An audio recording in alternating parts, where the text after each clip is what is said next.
There's three types of lassos. There's the freeform lasso, so let's hit L to get to the lasso tool. And the freeform lasso tool works if you just click and drag around, that forms a shape. So let's say I just wanted to roughly grab this baby's head. You'll notice that isn't working because I already have a selection. Let's hit Control D. So I just want to grab this baby's head. I can just Control C, Control V, and now we have it on its very own layer. Fantastic. Here, let's go back one more step. The next type, after the freeform lasso tool, there is an option to feather that. Always leave anti-alias on unless you need to do something very pixel perfect, generally for web design. Let me step back one more time. The other type is the polygonal lasso tool, and this is the one that I use by far the most. And the way that this works is all you do is you click, click, click, and between every point, a line forms. So it works kind of like a pair of scissors in this way. So let me make it so you can actually see when I click. There we go. And now, whenever you click, a line forms between each of those clicks. And in that way, you can cut out any shape you want. Now, let's say you've made a selection and you want to add to it. The way to do that is by holding down Shift and then adding to a selection. Now, let's say you start adding to a selection. You go a little bit too far. Hold down Alt, and then you can subtract from that selection. Control doesn't really do too much. It's not used that often here. You double click to close the selection. Now, one piece of advice that I have for you with the lasso tool is don't start a selection with it, because trying to cut around a complicated shape would take forever and you wouldn't be that accurate. Instead, start with something like the quick select and then move to the lasso tool. It's good for those final touches. So as far as technique, just zoom in a bunch, see if it's actually working on and off. So I'm just using the space bar to pan around to see where it's working and where it's not working. And I can see there's a little bit of a problem here. If you accidentally click it, you can always hit Escape to get out of it. So there's a little bit of a problem right here. I held down Alt, and now I can click these to get rid of it.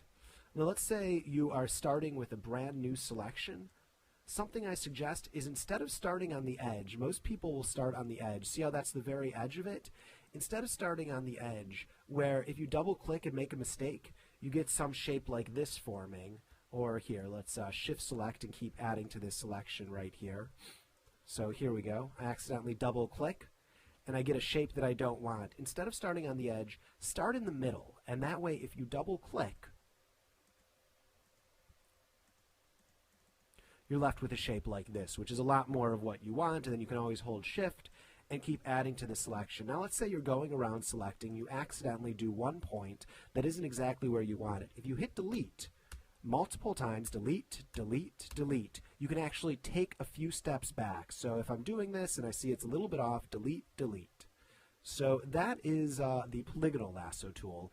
And then the last one is the magnetic lasso tool. And the way that that works is you click in the center first, and then just kind of roughly go along the edge. And in that way, you can get the points. Now, the trick with the magnetic lasso tool is when you get to a corner, click on that corner, and then it knows to give you a sharp corner right there.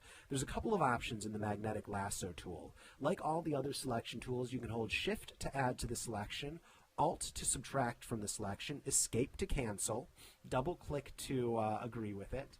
But then also you can set the width. The width says how far from the exact place that the cursor is do you want it to look for a border. So if this is 10 pixels away from a border, here we go. My computer's lagging a little bit right now. If this is 10 pixels away from the border, it'll still find that border. How much of a contrast do you need between the light and the dark? This is at 10%. That's pretty standard.